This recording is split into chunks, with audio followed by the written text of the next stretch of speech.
Introduce our guest speaker, Andy, and he's going to give his background. He's kind of telling me what he was involved in. He's got over 25 years. Yeah, that's awesome. 25 years at IBM, but he worked all over the IT industry, did a lot of work in antivirus work, and is an expert on cybersecurity. And with that, I'm going to turn it over to you. Thank you, Doug. I appreciate it. Thank you, Charney Group. Thank you, Dan and Lynn. Thank you, Lynn, for all your help in preparing this. And don't bother with bottles of water. Okay, let's get started today with a discussion about cybersecurity. We're going to do spam, scams, and breaches.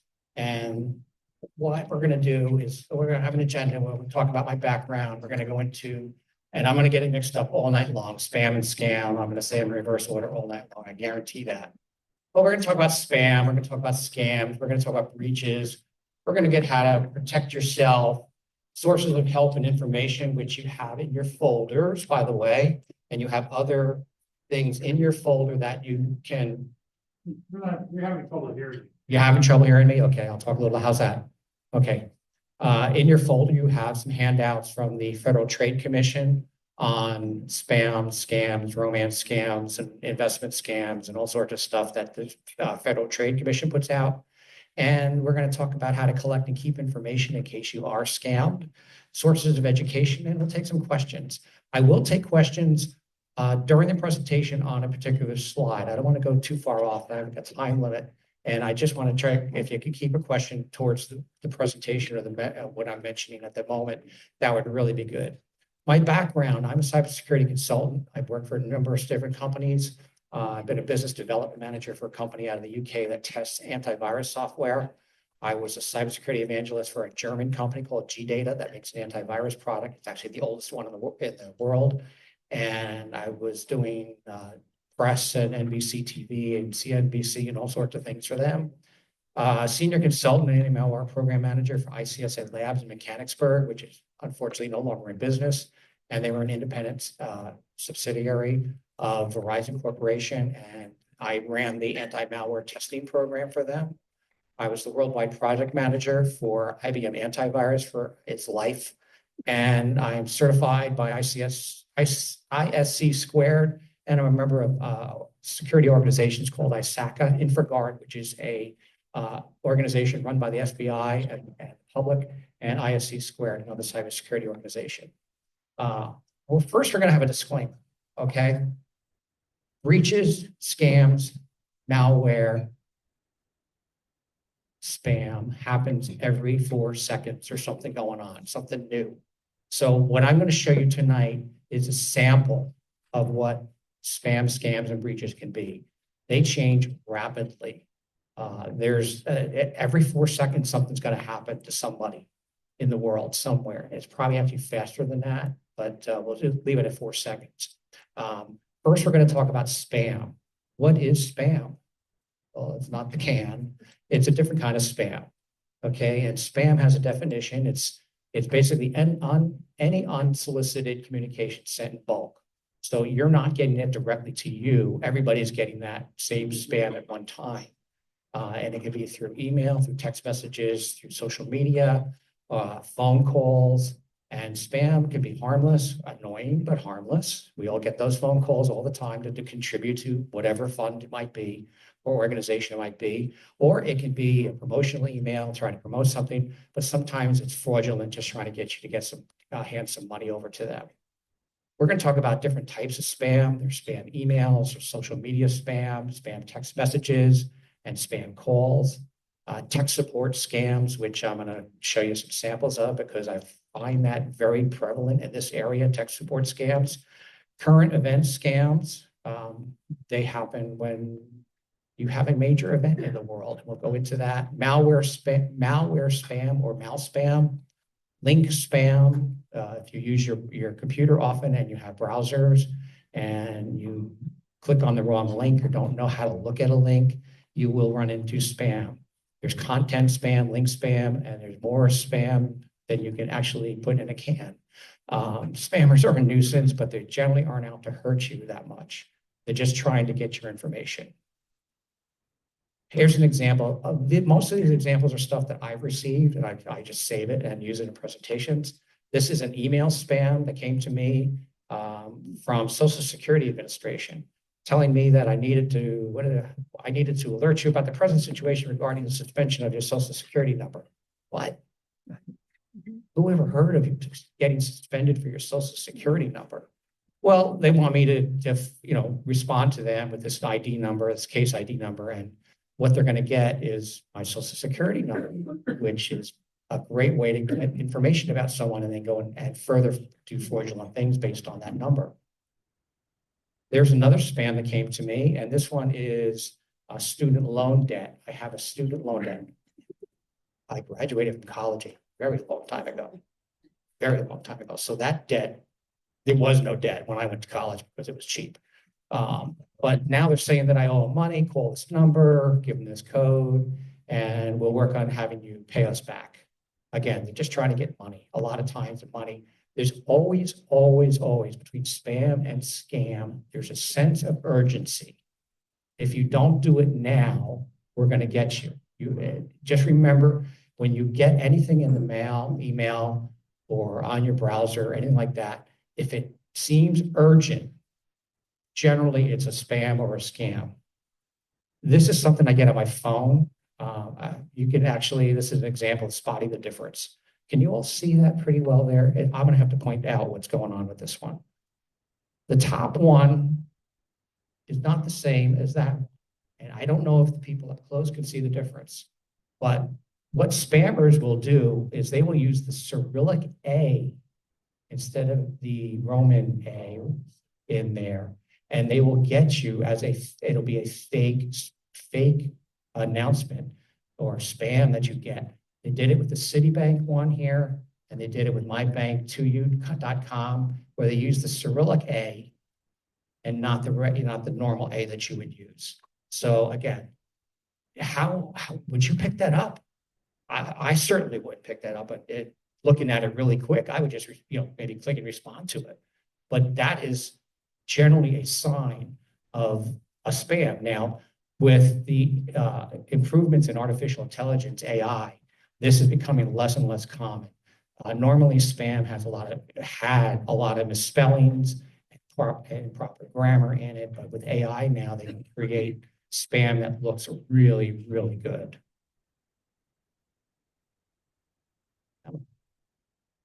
Oops. There we go. This is LastPass is a password manager, and this is an email that came in that says, "Dear LastPass user, we need to get into your account." Well, you don't give anybody your actual LastPass main password. And we'll talk about password managers later on. But there is a 24-character password that locks up your account for your password manager. And you don't want to give that to anybody. And this is asking you to, we need your email address and your passwords and things like that. And you don't want to do that at all. So that's another example of spam. Text support spam. This is going to come up twice. This is the first one. This is the spam email that you're going to get. Okay. And it's going to say action required, computer scam. You got a problem on your computer, call this 800 number. I'm going to ask people in this room, how many have seen this one or actually called the number? But usually I get people that have called the number. Okay. And I'll show you why they call the number under scams. I'll show you what happens when you call that phone number. All right, scams. This is where they start getting money now. This gets serious with scams. And there's a whole definition of scams. It's the use of deception or manipulation intended to achieve a financial gain. This is where people want money. They just don't want to annoy you. They don't want, to be a pain in the neck in your email and wherever you go on the internet. They want your financial information any which way they can get it. They want your personally identifiable information, or PII, as it's known in the industry, so that they can further go after you, go after your accounts, your bank accounts, your investments, things like that. There's a lot of different types of scams out there. So I mix it up. Disaster relief scams. There are many types of disaster relief scams. Think about what's going on in California now and how many people are asking for money to support those that are suffered from the fires in California. Well, you have to check them out ahead of time to see that they're actually real people out there, real organizations that are going to deliver the money to those who need it. Or are they fake and just trying to collect money for themselves, which happens. This happened. I did a interview with USA Today when there was a hurricane in Haiti a few years ago. And I mentioned that the best way to respond to these things is give it to good organizations that you're aware of. And I pointed people to whitehouse.gov, not whitehouse.com. That's a fake site. Whitehouse.gov. And you can get information about where to do disaster, where to donate for disaster relief, like the Red Cross and places like that. So be careful for disaster support scams, phone scams. How many people get phone calls from someone they don't know, or it's unknown caller, and I pick them up. I just have fun picking them up and playing with people. But you get a phone call, and it's generally some police organization around here is the ones I get all the time, or they call up asking for Joni. My wife is Joanne, not Joni. And we get that call probably 3-4 times a week. And I let it play on. It's a recording, and I just let it play and just hang up on them. Now, the next one, phishing scams, we're going to kind of skip over that. Phishing is a whole nother world. I can do an hour presentation or more just on phishing scams. But phishing is just trying to lure you into something. It's going to throw something at you that you're going to try to bite on and lure you back into a financial fraud scheme. Okay, but we want to talk about grandparent scams because there is a fantastic way to learn about grandparent scams. Has anybody seen the movie Thelma? You have. And anybody else? Another one has seen the Thelma. Thelma, you can get it at the Cumberland County Library System, has copies of it. It's also on Hulu. And the first scene in Thelma is what? She gets scammed. She thinks it's her grandson on the phone. She hears this person calling her up. It sounds like her grandson. She's a little suspicious of the voice, but he says, I'm in jail. I need $10,000 bail to get out of jail. What does she do? She gets $10,000 and sends it out to someone to bail him out of jail. Well, guess what? He shows up the next day and he's not in jail. And she's out $10,000 and wants to seek revenge. It's a good movie. But that opening scene is classic grandparent scam. You can't miss that one. Tech support scams, I mentioned. We're going to see examples of that. Fake antivirus scams. I'll show you that one. Pig butchering. I need my notes for pig butchering. Pig butchering is investment scams. And what that means is actually comes from, I'm going to read my notes a little bit because it comes from translated from a Chinese term, shu zhu, which can be translated to killing pig plate. And what happens is they get you on the hook to invest and start giving them money, and they're carving the pig. Okay? Once the pig is all carved and they've gotten all your money, they just leave you alone. They go away. And that's a pig butchering scam. They're trying to change the name of that in the industry because it doesn't sound very friendly, but that's a pig butchering scam out there. And you guys are in the investment business. Yeah, so you may have heard or seen some of these pig butchering scams, or maybe some of your clients have brought them to your attention. So I'd be careful for that. Let's see, fake shopping websites and form jacking. Those come up all the time when you're going out there. One thing I could recommend is if you're going to a shopping site, let's just pick Amazon for easy use. When you go to your browser, you're going to see sponsored sites, and it's Amazon sites, Amazon's URL or address on there. And then there's one below it that's just plain old Amazon. You don't want to go to the sponsored site because that sponsored site is getting paid. They will get money every time you click on that sponsored site. They also can redirect you to a bad Amazon site that looks identical, but is a fake site. So you want to be careful for fake shopping websites. And form jacking is when you fill out a form And they collect all the information. They'll ask you to fill out a form somewhere, collect all this information. Turns out it's a fake form, and they get everything back on it. There's different travel scams.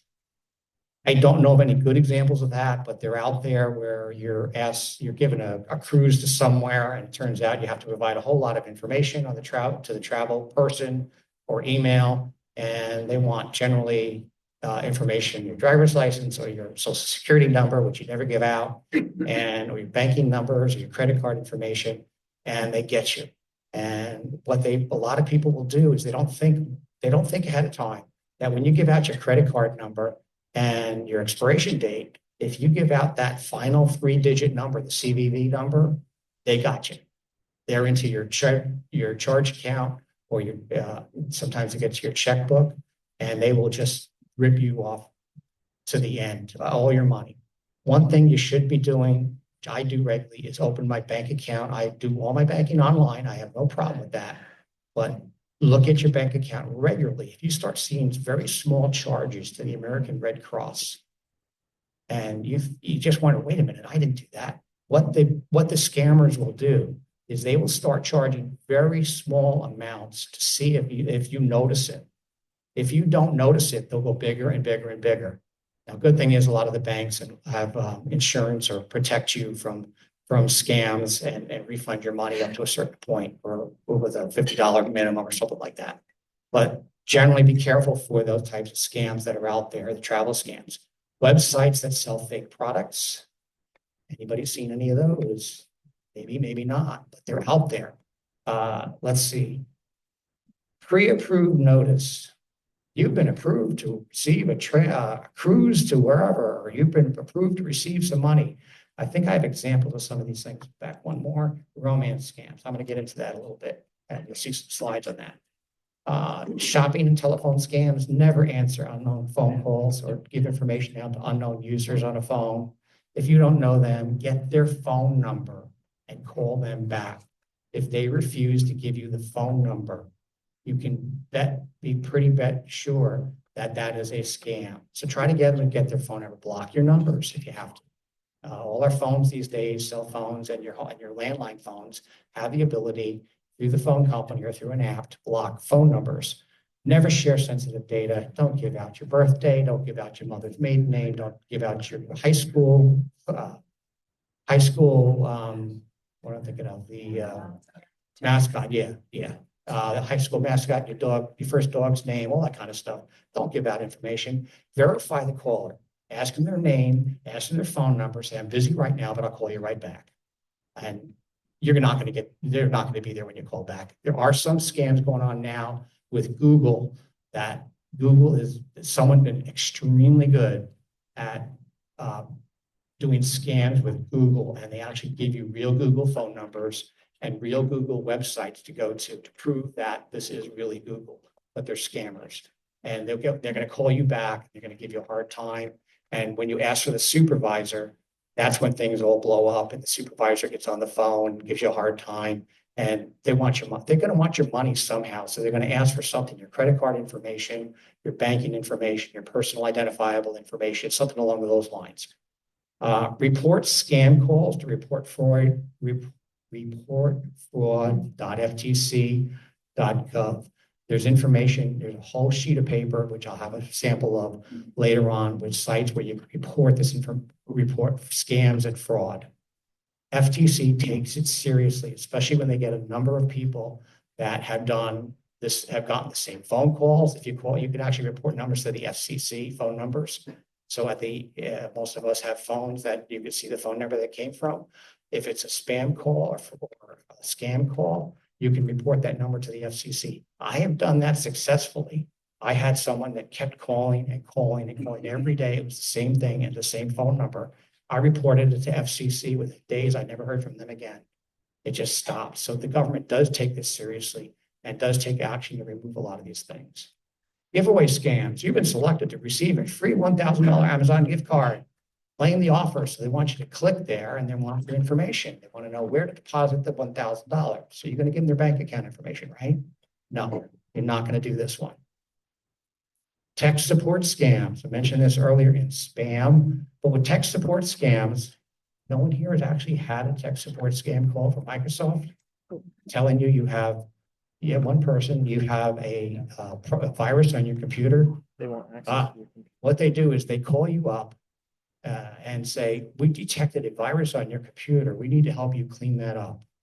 Let me have remote access into your computer. You give them remote access into the computer.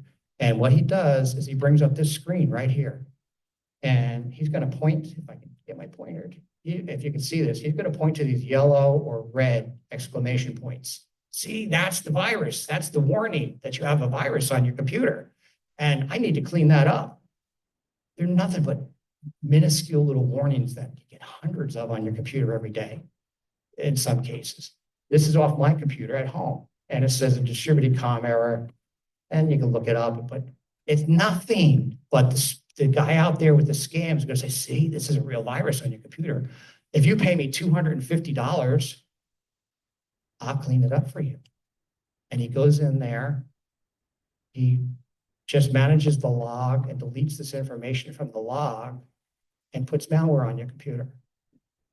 That's typically what a tech support scam is. And I've seen this as I give this presentation in this area, and I get a lot of hands raised about people that have given money to quote unquote Microsoft. Microsoft, Google, Apple, they will never call you on the phone. They will never send you anything in the mail. They might email you, but you can easily verify the email is real.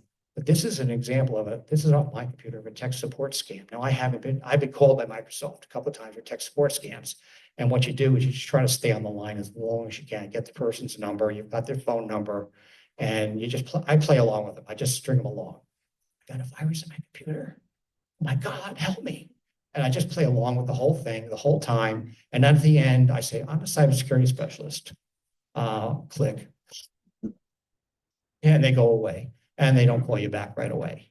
So, there's ways to get around this, but be careful. You will not get a call from Microsoft. That is the biggest out there that is going to call you. Microsoft is the most attacked company in the world when it comes to people trying to attack it, either through breaches, malware, spam, scams, things like that. They are the most attacked company in the world.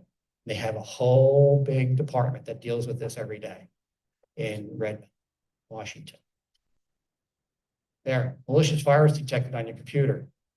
You'll get this pop. Anybody have this pop up on their computers ever? You malicious virus, you went to someone I see here. They're fake. If you have antivirus on your computer, which you should be running, should be updating regularly, have it automatically update. You'll know if you have you'll know by the program name. Whoops, back up. Okay, you'll know that this is coming. It doesn't say what program detected the virus. Now, there we go. It just says malicious virus. If you have a brand of antivirus on your computer, it's going to come up with the name, whether it's your defaulted to Microsoft Defender, whether you use a Norton, McAfee, Bitdefender, GData, you name it out there, whatever antivirus program you have will have the name on it. But this one has nothing to describe what company, what brand, what antivirus detected the virus. It's a scam. They want you to click to remove the virus. Well, guess what they're going to do? They're going to put a real virus on your computer when you do that because they know who you are now. Congratulations, you want a $1,000 Amazon gift card. Click here and give me your information and I'll deposit money in your account. That's another type of scam. And these things happen all the time. I get these things, I just save them for presentations, all these types of scams. FedEx, we get the FedEx scams a lot. This is a little bit more bright than a lot of them. I'll show you some that are not so bright, but they want you to click on the FedEx parcel tracking info, because then they've got you. They've got your information about your computer, it's called your IP address and things like that. And they're going to know who you are, where you are, but they can just look it up from there. And from that point on, they can either phone call you or they can send you another email, which most likely is going to look for money or put malware on your computer. And malware stands for malicious software, just in case anybody's wondering what malware stands for. These are ridiculous. I get these on my phone probably once a week. Everybody else get these on their phones? Yeah, delete them. They're scams. They're harmless. Well, they're not harmless scams, but just delete them. I bank with PNC Bank and I get PNC ones all the time. What I do is I screen capture them on my phone and I send them to PNC. Yes, sir. The bottom of that says report junk. Yeah, which one? On left or right? Oh, yeah. Yeah, if you click on report junk, you're going to be reporting it back to the company that sent you that. And they know there's a real person behind that. Once you click, they know there's a real person that answered that.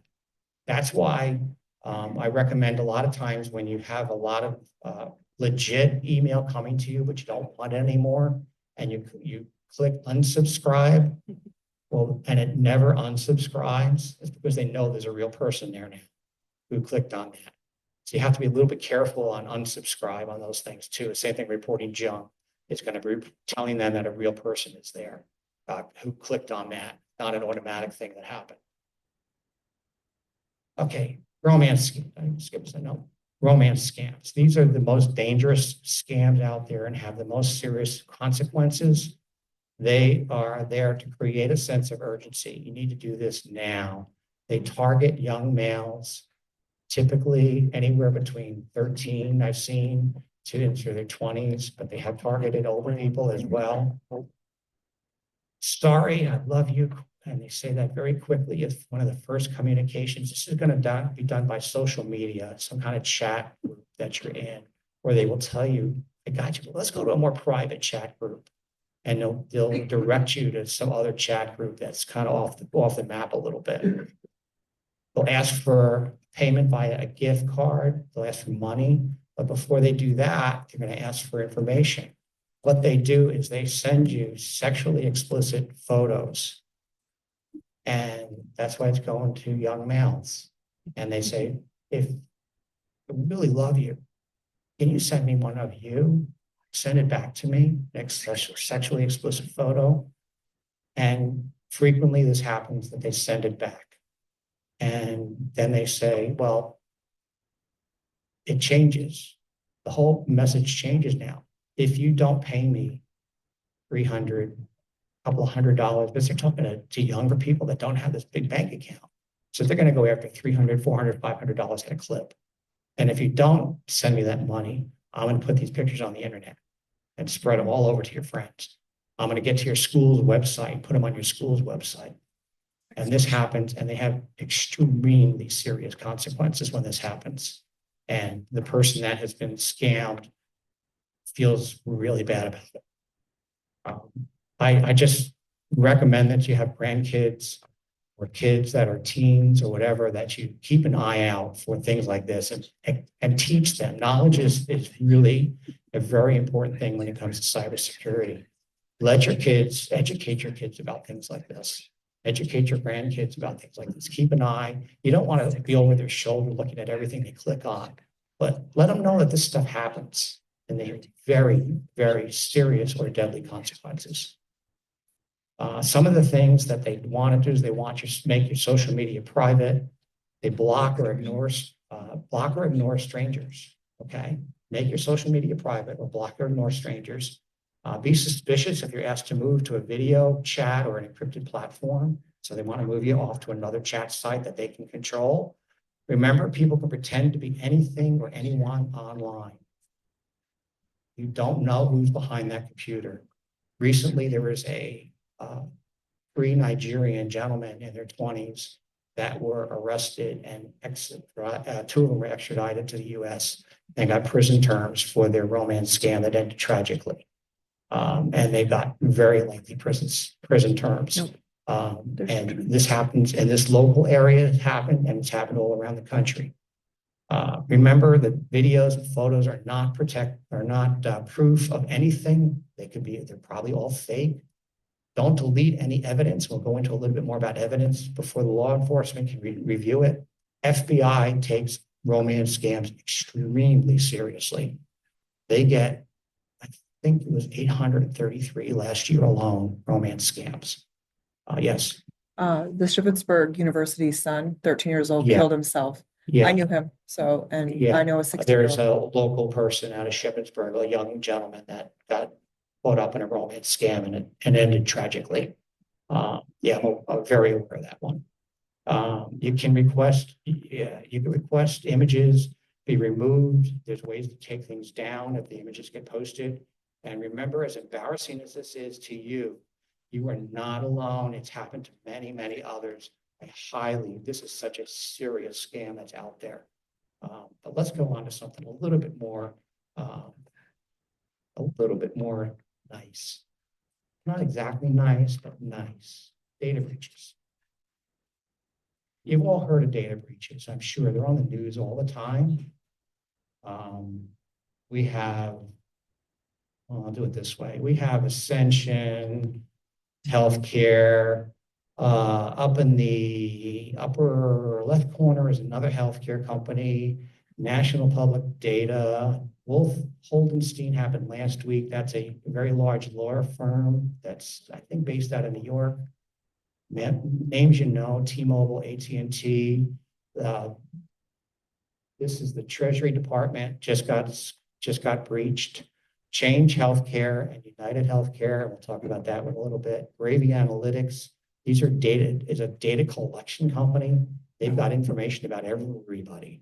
Our school got breached about 4 weeks ago. Power School is a program that school systems use to keep track of their students' grades, their personal identifiable information, if they have issues, if they're in a special education program, it contains all that information. They were breached. I'll show you the numbers in a second. You know, Ticketmaster, you know, Advanced Auto Parts got breached, and they're having a lot of trouble financially right now because of that breach. But look at the numbers. Now, go to my notes. Things have changed in the past day. The Power School breach, what do I have up there? I should just look at where is it? Oh, over there. On numbers, come on. Whoops. Oh, no. There we go. It's actually, it says 50 million, it's actually 60 million plus, 62,489,689 students. The largest percentage, a million plus, were in Toronto. And they did 9,506,624 teachers got breached in that one. The Change or United Healthcare breach, which is last year, as of last week, it was 100 million, but this week they disclosed it's actually 190 million people. I'm willing to bet at least one person, probably everybody in the room, has gotten a piece of mail from Change Healthcare. I know I've gotten them for everything. I see a lot of hands, or a lot of people don't want to raise their hand, but Change Healthcare breach got the private personal information about what we get here. 190 million people in the country. And they are now offering monitoring services for that. And I'll go into that later. Let's see who else has got new information here. I think that's it for the new information for those. Most of those numbers are clear. I don't know, the Department of Treasury has not released any information, but T-Mobile was 66 million, AT&T was 109 million customers, Volkswagen, 80,000 customers, Gravy Analytics, 17 terabytes of data. They are a data collection company. You don't realize that when you go to somebody, I'm going to just pick out the Allstate, okay? They don't store all the data. They share their data with another company. In this case, it was Gravy.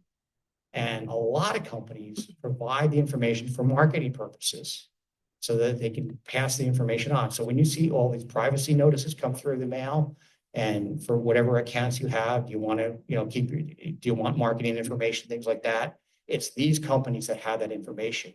And when you say, no, I don't want my private information given out, I don't want marketing materials, it's supposed to go to these companies and they take your name off the database. It doesn't always happen, but that's the deal there. They're really, really bad out there. Here's an example of the breach, the change. I didn't get a chance to change the slides. I handed it in, but it's 190 million people were involved, 6 terabytes of total terabytes of data was stolen. I'm not going to try to go into explain the terabyte. That's a whole lot of data was stolen from Change Healthcare. And that included all your medical information out there. Everything you've ever been to a doctor for, they've got that info. They stole that information. And they paid $22 million it was actually a ransom. They paid $22 million to the ransom gang that reached them to keep information from putting on what's called the dark net or distributed over the internet. That's a lot of money, but it's chump change to these guys. But still, 22 million is a lot of money. And you got to be careful for this kind of thing that happens. So you will probably, if you haven't already, gotten a piece of mail from Change Healthcare. That's what it's all about. It's all about your information was picked up in this breach. And now here's some ways to protect yourself. I'm going to talk about that in a minute. Ascension Healthcare, they had a data breach in 2024, but they just released the information. And they had 6 million patients and employees. Information taken, their payment information, credit card information, Medicare or Medicaid ID numbers, policy numbers, insurance claims, government identification, everything about you was stolen and breached and potentially could be put out on the internet somewhere. National Public Data is another one of these companies that collects information. And they got information they got breached and had the information for 272 million people stolen and potentially put on the internet for someone else to take and then go after you. Because once they get your personal information, the hackers out there are going to use this, and other ransomware groups are going to use this to ransomware other companies. Now, breaches generally don't happen to individual people. You're not going to have the 22 million they want. They're going after big companies that can do a big payout. They're not going to go to you or me and try to do a ransom, most likely for you and me. I don't think anybody in here has ever done a ransomware attack. You have? Not personally. Not personally, but yeah, you've heard of them. Or a company you work for got ransomed. Yeah, they're pain in the neck, but they're all criminals out there in the World Wide Web. It used to be drugs were the big thing, and selling drugs made these organized crime units money. Now they've kind of backed off the drugs and they've gone to ransomware, but it's a victimless crime, and supposedly. But that's the way they're making their money now, because when you get $22 million back to a ransomware company that has maybe 10 employees, that's a lot of money for every employee there. And they're generally based out of Russia, China, or North Korea, or some of the Eastern European countries, Bulgaria, Romania, kind of the places where you're going to find this type of information or these types of hackers hanging out. They're good programmers. They know what they're doing. They're smart people. And they're really, really good. They even sell ransomware as a service. I don't know if you heard of software as a service, or I don't know if you guys have anything like that in your business line, in your investment line, investments as a service or something like that. There's ransomware as a service where you can open a company up and pay the main ransomware company to give you the information on how to do a ransomware. So it goes from the big guys to somebody else to somebody else. They keep passing this information around on how to do a ransom, and they slightly modify it each time with different form of ransom or malware, things like that. So you got to be careful out there, but just keep an eye on your mail. Generally, you're going to mail from like Change Healthcare or somebody like that they were breached, and you've got to go to your credit company and freeze your credit. I'll show you that in a minute. This was not a breach. This is a photograph from the Phoenix airport last July 23rd or 28th, can't remember the day. This was the CrowdStrike problem that hit the world. Everyone remembers last July, there was everybody's computers and businesses and airlines got all screwed up. That's the screen that came up for everybody.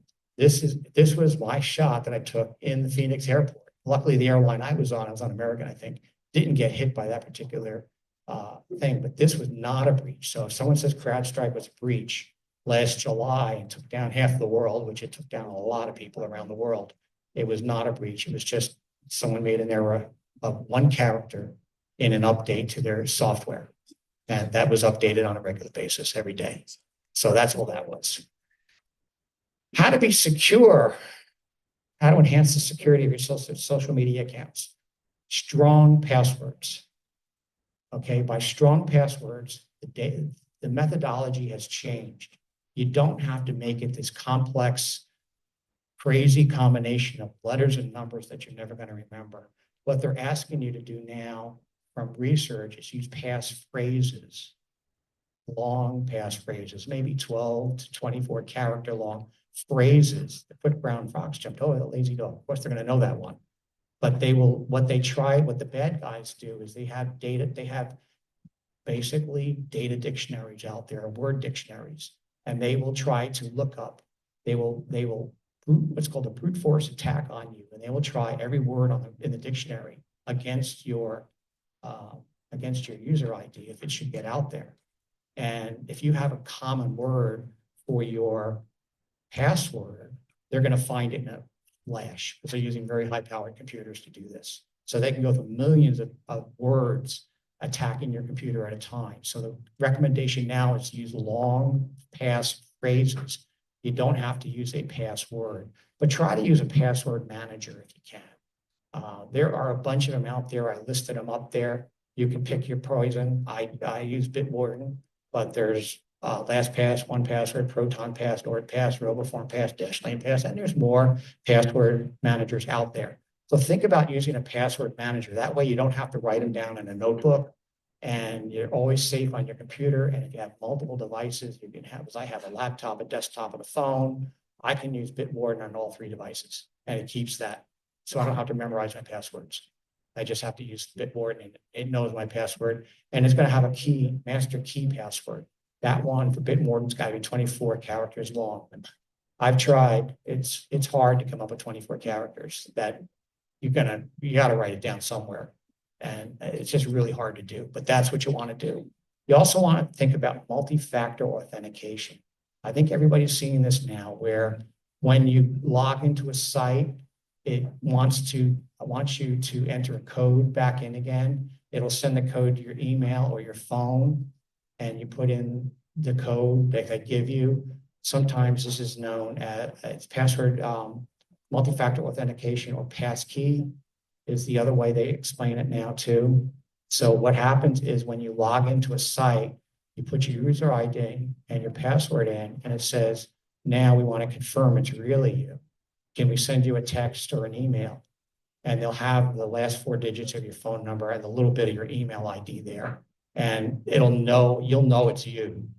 And you can pick either one. I try to use my phone, and it'll send you a code, a number code to put into the form on the computer. And it'll let you into your account, whether it's a bank account or anything else that's out there.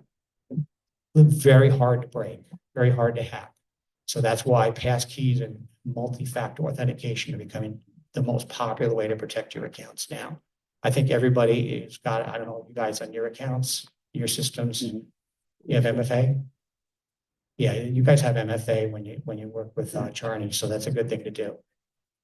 Be aware of phishing. Yes. Does that ever initiate encryption, or is it just verifying that it's you? It's just verifying that it's you. It's just saying that you know, I sent it to your phone number, and if it was someone else's phone number and ranked somewhere else, they won't be able to do it because they're not logged into the system where they put enter the number into the form. So it's a good way to protect yourself. Phishing awareness.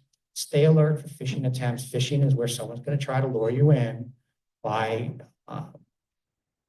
there's all sorts of phishing out there, but there's ways to lure you in to look at your emails, scrutinize your emails, make sure that the message in your email is real and refers to you in person. Watch out for urgency.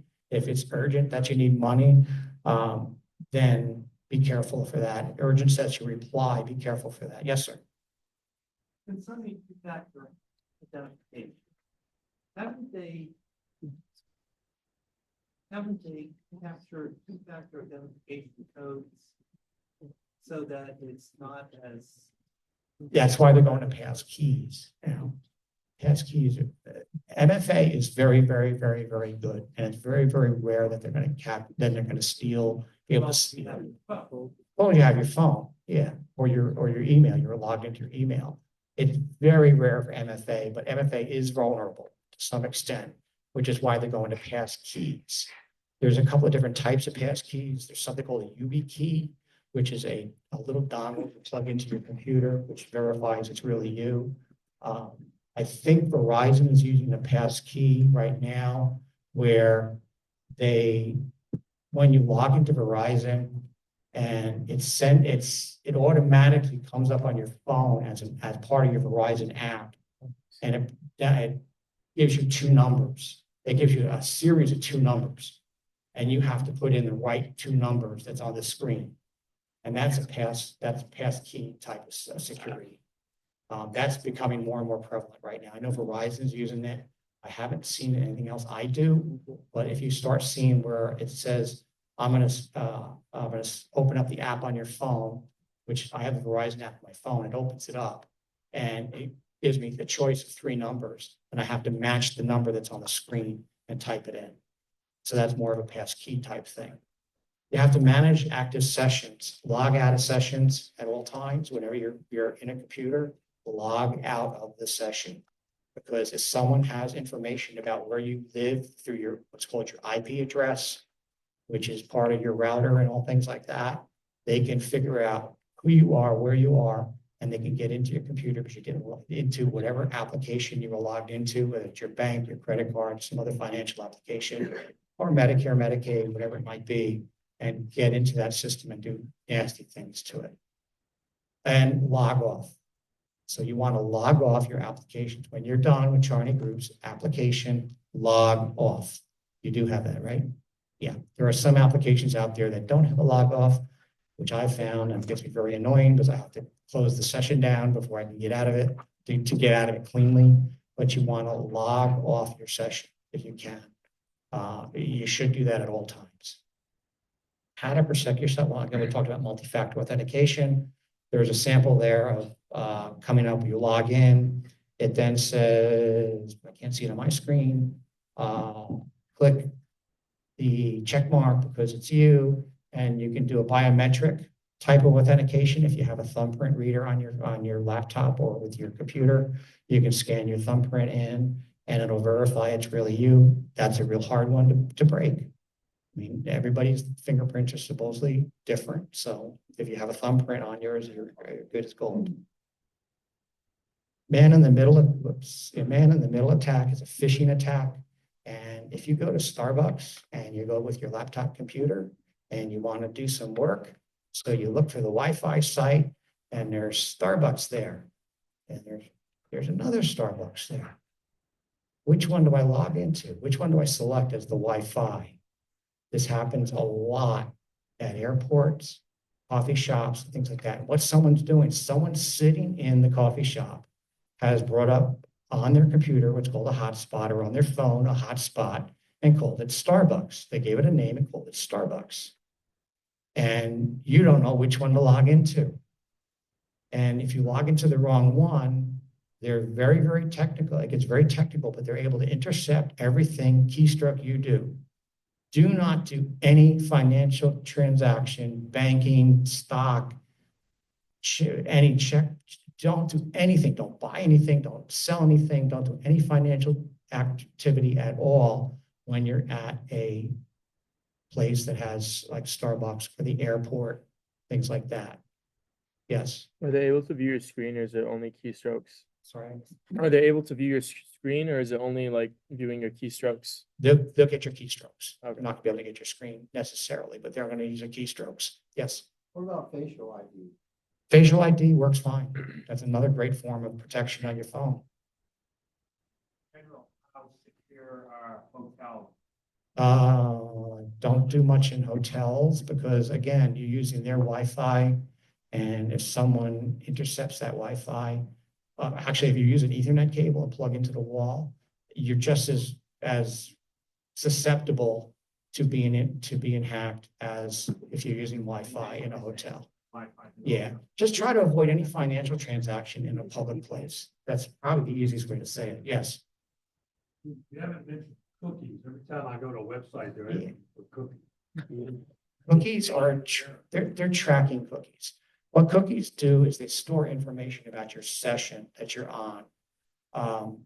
I generally, if I have the option to not accept a cookie, I'll do that. I just said, don't accept the cookie. Cookies are stored inside your browser, whether you're using Edge, Chrome, Firefox, Brave, Vivaldi. There's a whole bunch of different browsers out there. Depending on which browser you use, the cookies are stored in there. One thing you can do is clear your cookies out. If you go into your settings, there's always a setting in your browser to clear your cache and cookies or cookies. Some combine the two together, some have a clearing your cache, which is stored information about where you've been on the internet, everything you've done that session. And cookies are everything you've gone to, and they store information about your user ID, where you went on the page, and things like that. So you can clear your cookies out and you can clear your cache out. Now, when you do that and you come back into your computer again and go to a session and you say, wait, I thought I saved my password. You know, there's a little box there, save password, save personal information. That's stored in cookies. So if you log back in, they don't have to they can put your name up there and you just have to fill in the password. But if you clear your cookies out in your cache, you're going to have to fill in all that information again. You can use DuckDuckGo, which is another browser type of thing, to be a little bit more secure. There's also, from an email perspective, a lot of people use Gmail or Outlook.com for mail and Yahoo.com for mail and Verizon.net for mail and Comcast.net for mail. You can use Proton Mail, which is a really secure email system, but it's really a pain in the neck to use.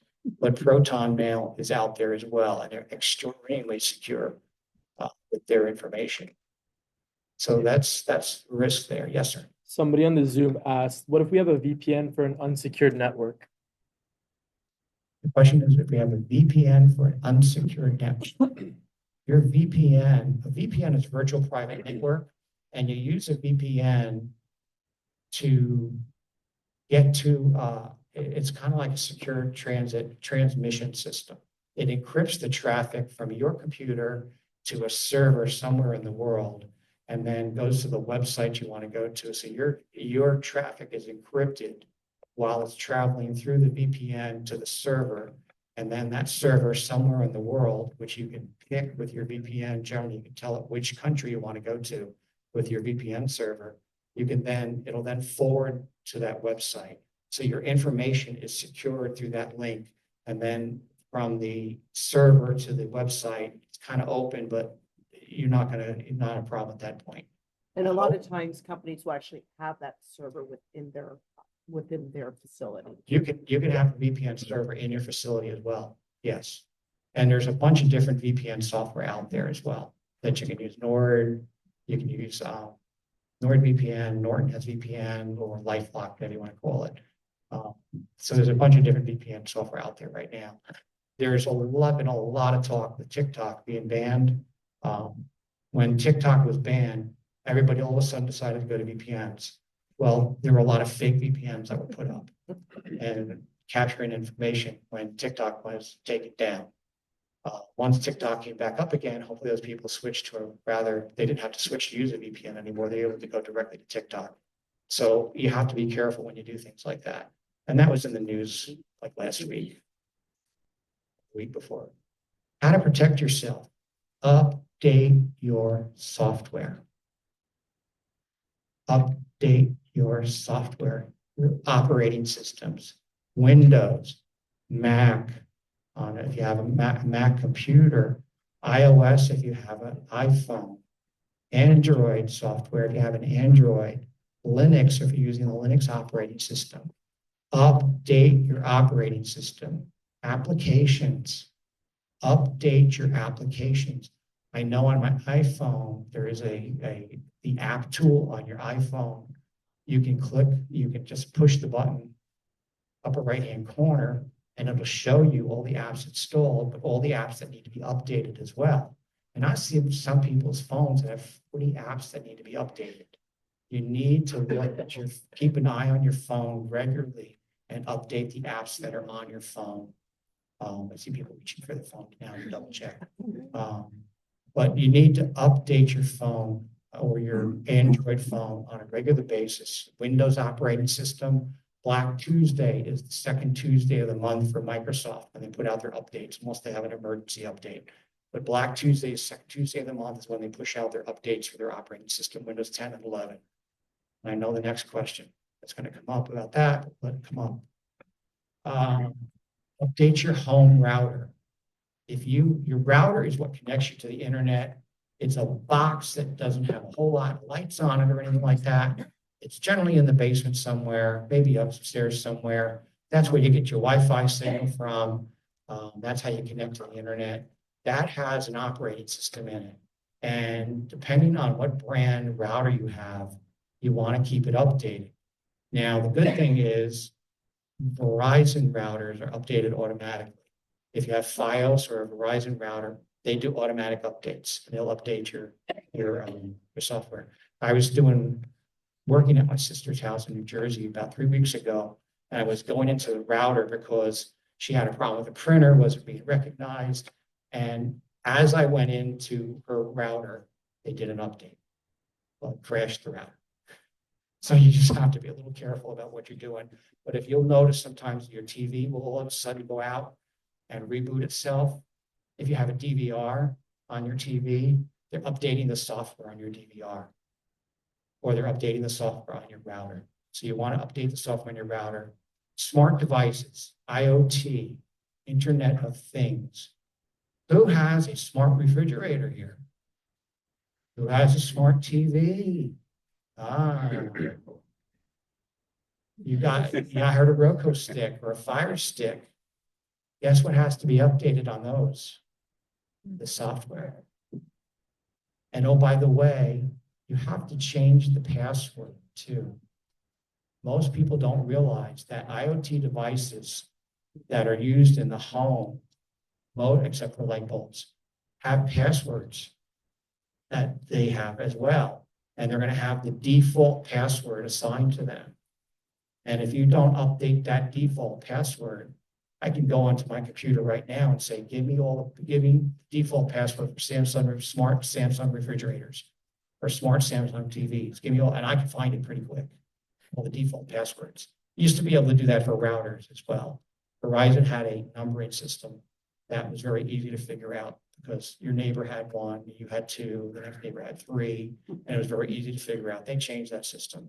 Well, for IoT devices, whether it's your smart refrigerator, coffee maker, oven, TV, Alexa, people have Alexa, they have passwords, make sure you update your password on Alexa, change it from the default password.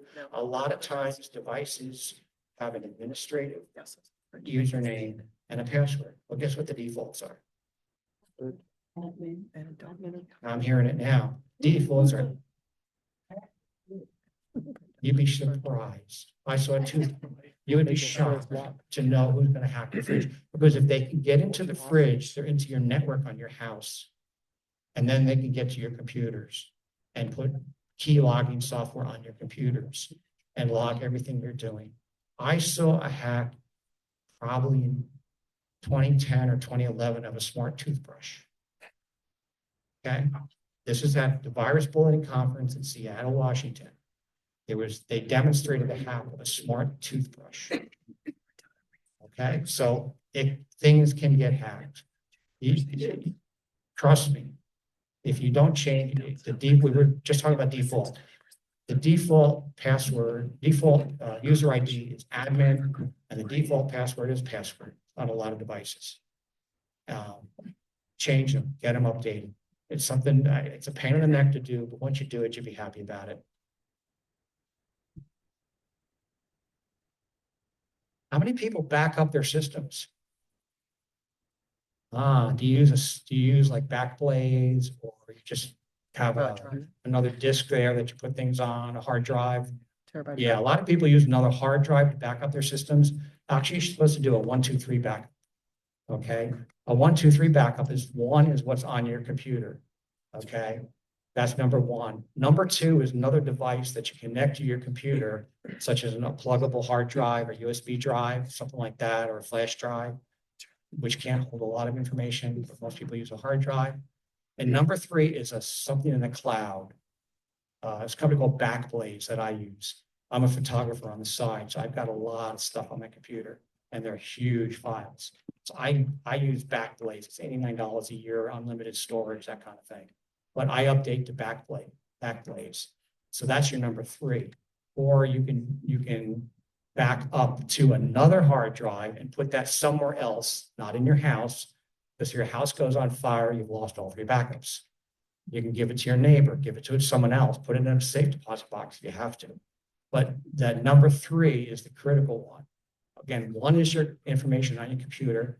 Two is information you store offline on your computer into a hard drive or some other device attached to your computer that you can unplug and just leave it there. And when you want to back up again, you plug it back in. And number three is something off-site. Generally, it's a cloud service that you're going to do. Or you can use a physical drive and just get it out of your house. Again, if there's a fire, it's going to go. Whether you put it in a firebox or not, it's going to go.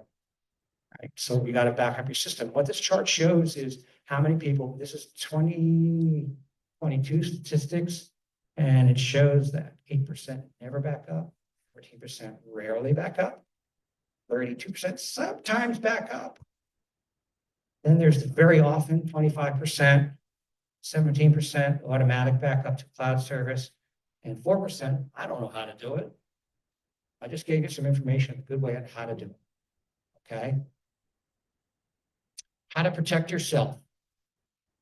There is a sheet of paper in your folders that has this information on it. Freeze your credit. Okay. That's what Change Healthcare, when you get that piece of mail that says we've been breached, or another place that says you've been breached. I don't know how many different ones I've gotten. The first thing they tell you to do is go to all three of the credit agencies and freeze your credit. Remember that you've done that, because then you can't apply for, you can't get a car loan, you can't get a credit card, you can't do anything credit-wise when you freeze your credit.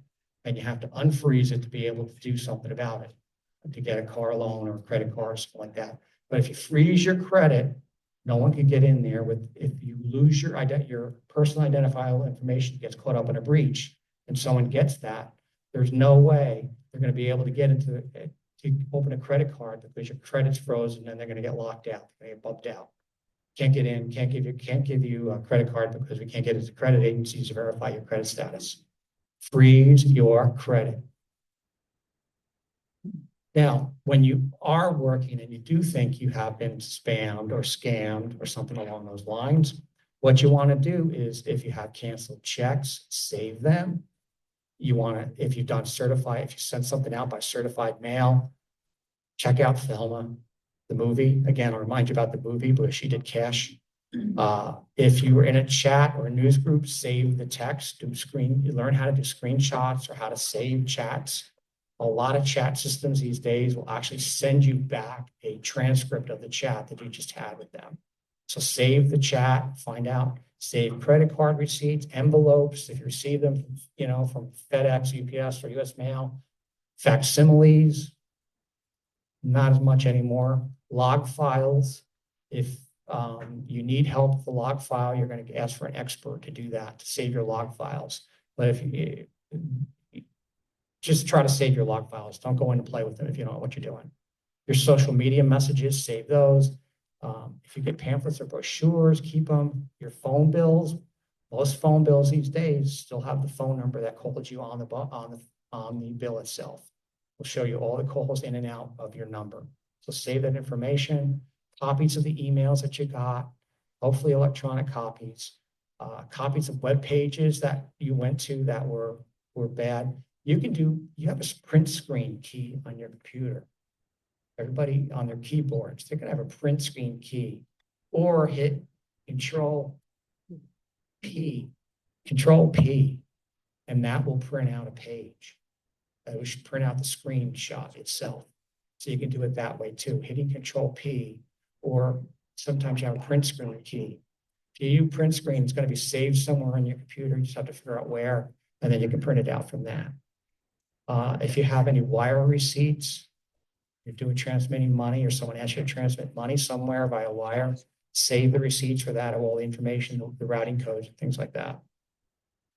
What to do and where to report scams, spams, and breaches. First of all, you go to your local police department.